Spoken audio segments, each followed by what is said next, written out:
Hello बच्चों, कैसे हो आप?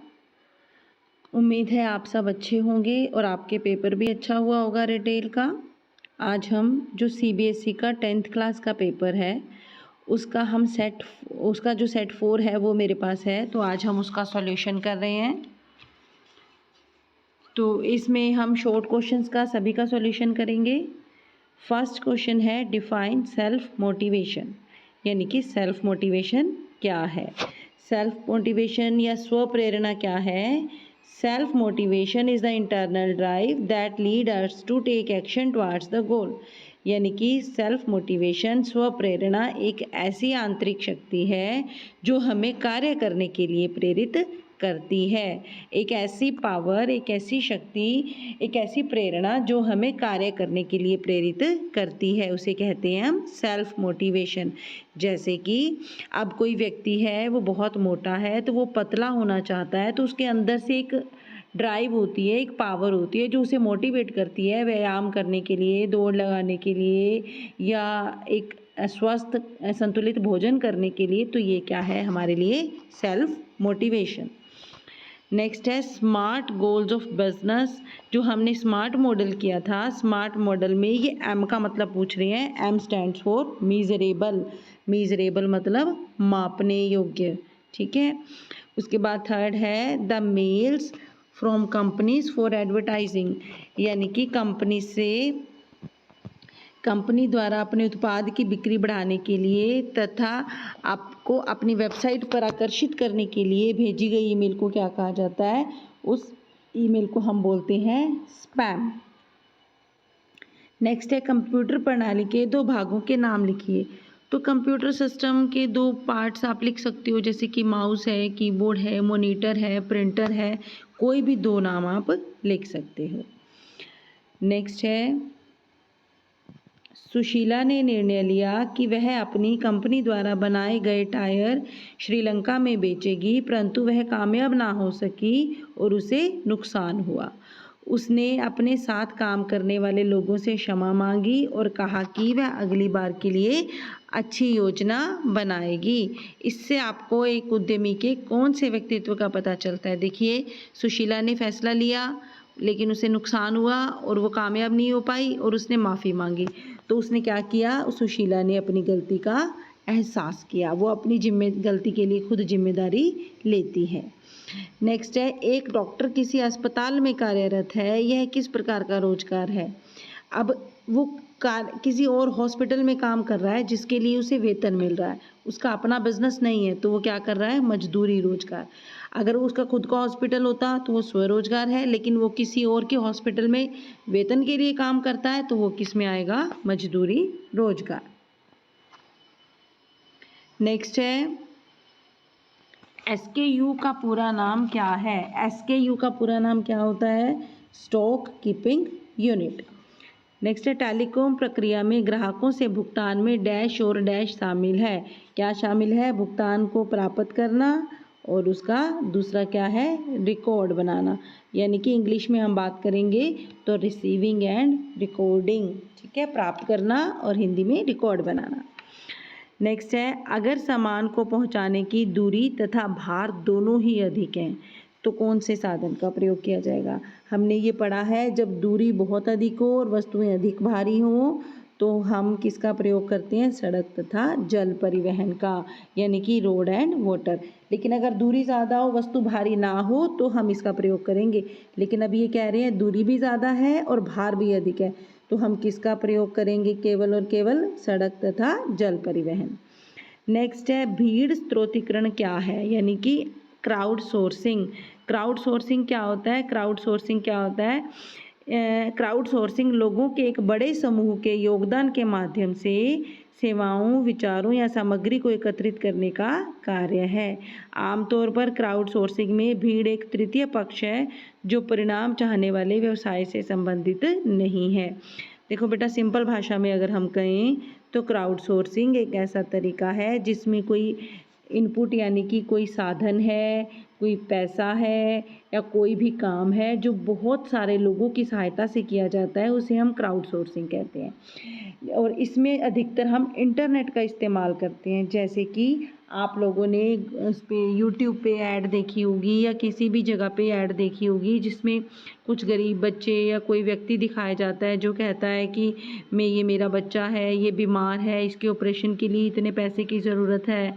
नीचे एक खाता नंबर दिया होता है कि आप इसमें कुछ जो भी आप दान देना चाहें, पैसे देना चाहें, उसमें ट्रांसफ़र करें। तो बहुत से लोगों का योगदान हो गया उसमें, तो उससे जो भी फंड इकट्ठा होता है, जो पैसे इकट्ठे होते हैं, तो इस तरह की प्रक्रिया को क्या कहते हैं हम? Crowd sourcing. नेक्स्ट है रिटेल फुलफिलमेंट की परिभाषा दीजिए। रिटेल फुलफिलमेंट क्या होता है या खुदरा पूर्ति क्या होता है? ये खुदरा पूर्ति जो होता है वो ये होता है कि Retail fulfillment is the process of receiving and processing orders from customer and then delivering the products to them। यानी कि रिटेल फुलफिलमेंट का अर्थ है पहले ऑर्डर को प्राप्त करना, फिर ऑर्डर को पैक करके कस्टमर तक भेजना और उसको डिलीवर करना। ये सब क्या होता है? Retail fulfilment. फुलफिलमेंट का मतलब होता है पूर्ति या फिर पूरा करना, कि हमें जो भी ऑर्डर मिले थे हमने उनकी पूर्ति कर दी, उन ऑर्डर्स को पूरा कर दिया। ऑर्डर प्राप्त करना और वस्तुओं की डिलीवरी करना। नेक्स्ट है right the full form of EDI. EDI की फुल फॉर्म है इलेक्ट्रॉनिक डेटा इंटरचेंज। INTERCHANGE। इन ईडीआई की फुल फॉर्म है इलेक्ट्रॉनिक डाटा इंटरचेंज। नेक्स्ट है name any 2 elements included in SOP of a retail store. Retail store के SOP में आते हैं, क्या आते हैं? SOP क्या होता है? स्टैंडर्ड ऑपरेटिंग प्रोसीजर, यानी कि काम करने का तरीका। उसमें आते हैं ऑर्डर प्लेसमेंट, यानी कि ऑर्डर देना, ऑर्डर पूरा करना, डिलीवरी करना, पेमेंट, कस्टमर की शिकायतें सुनना और उन्हें दूर करना। ये सारी क्रियाएं आती हैं। आप इनमें से कोई भी 1 या 2 लिख सकते हो। ये एक क्वेश्चन बीच में रह गया। A haircut saloon and a beauty parlor are the example of। Hair cut salon और जो ब्यूटी पार्लर हैं वो किस चीज़ के एग्जाम्पल हैं? किस चीज़ के एग्जाम्पल हैं वो? इंटेंजिबल, यानी कि अमूर्त, अवास्तविक, जिन्हें हम देख नहीं सकते, छू नहीं सकते सेवाएं होती हैं। आप ब्यूटी पार्लर की सेवाओं को केवल महसूस कर सकते हो, उसे देख या छू नहीं सकते। नेक्स्ट है the blend of straight floor and diagonal floor, यानी कि सीधी फर्श योजना और विकिरण फ्लोर प्लान, यानी कि तिरछी फर्श योजना के कॉम्बिनेशन को हम कहते हैं स्पाइन लेआउट। ठीक है।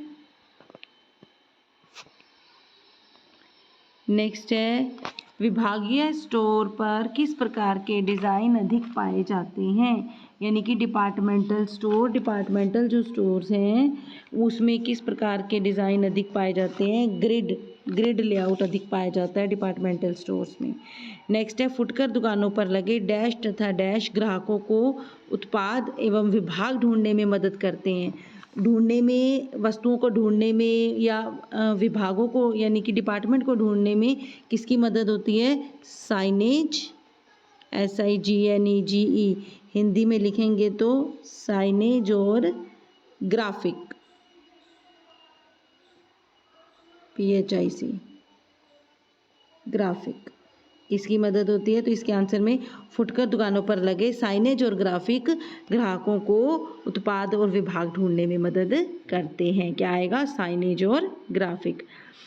डैश तकनीक से उत्पादों को किश्तों में खरीदा जा सकता है। किश्तों में खरीदने को हम क्या बोलते हैं? किश्तों में खरीदने को हम बोलते हैं ले बाय।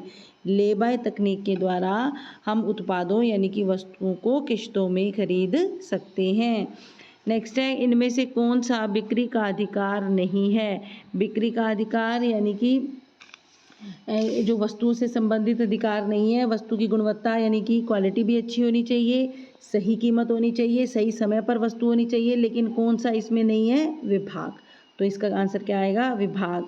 इनमें से कौन सा बिक्री का अधिकार नहीं है? तो कौन सा अधिकार नहीं है? विभाग।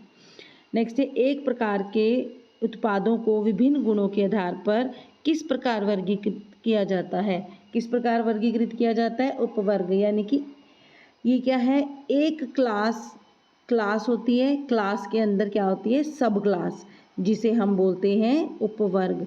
तो उत्पादों को किसके द्वारा वर्गीकृत किया जाता है? उपवर्ग यानी कि सब क्लास के द्वारा। नेक्स्ट है, एक व्यापारी को उत्पाद प्राप्त करते समय नवीनतम डैश और डैश का ध्यान रखना चाहिए। एक व्यापारी को उत्पाद प्राप्त करते समय किसका ध्यान रखना चाहिए? सीजन यानी कि मौसम और ट्रेंड यानी कि फैशन। मौसम और फैशन दोनों का ध्यान रखना चाहिए कि जो भी हमारे उत्पाद हैं वो मौसम के अनुसार हों और फैशन के अनुसार हों, सीजन एंड ट्रेंड के हिसाब। विजुअल मर्चेंडाइजिंग क्या है? अब विजुअल मर्चेंडाइजिंग क्या है? विजुअल मर्चेंडाइजिंग वस्तुओं को बेचने की एक ऐसी प्रक्रिया है जिसमें हम floor plan, colour, light, display आदि का इस्तेमाल किस लिए करते हैं? कस्टमर को आकर्षित करने के लिए। यानी कि हम स्टोर को इस प्रकार सजाते हैं कि हमारा स्टोर देखने में अच्छा लगे और कस्टमर आकर्षित हो। नेक्स्ट है, प्रदर्शन सृजन के लिए दृश्य विक्रेता द्वारा किस तत्व का उपयोग करना चाहिए?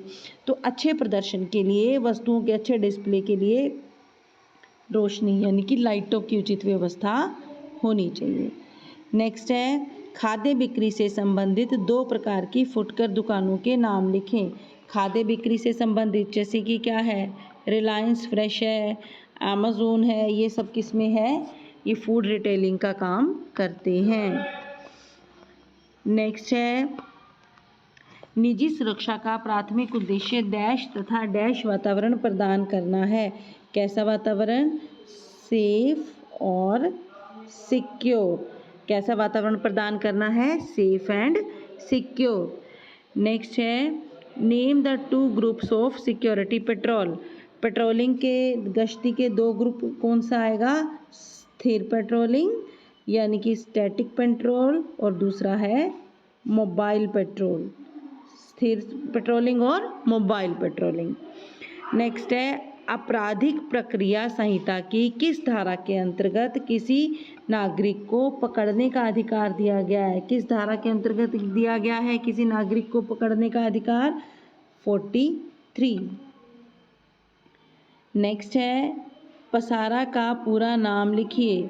पसारा का पूरा नाम है private security agency regulation act. क्या है पूरा नाम? Private security agency regulation act. ठीक है। नेक्स्ट है, निजी सुरक्षा कर्मियों को किस नाम से जाना जाता है? निजी सुरक्षा कर्मियों को ब्लैक कैट और बाउंसर दोनों नामों से जाना जाता है। तो इसका आंसर क्या आ जाएगा? Both A and B. Next है, व्यवसायियों एवं उद्यमियों द्वारा अपनी सुरक्षा के लिए, अपनी बिजनेस के और खुद की सुरक्षा के लिए कौन से सिक्योरिटी गार्ड रखे जाते हैं? उसे कहते हैं निजी सुरक्षा कर्मी यानी कि प्राइवेट सिक्योरिटी गार्ड।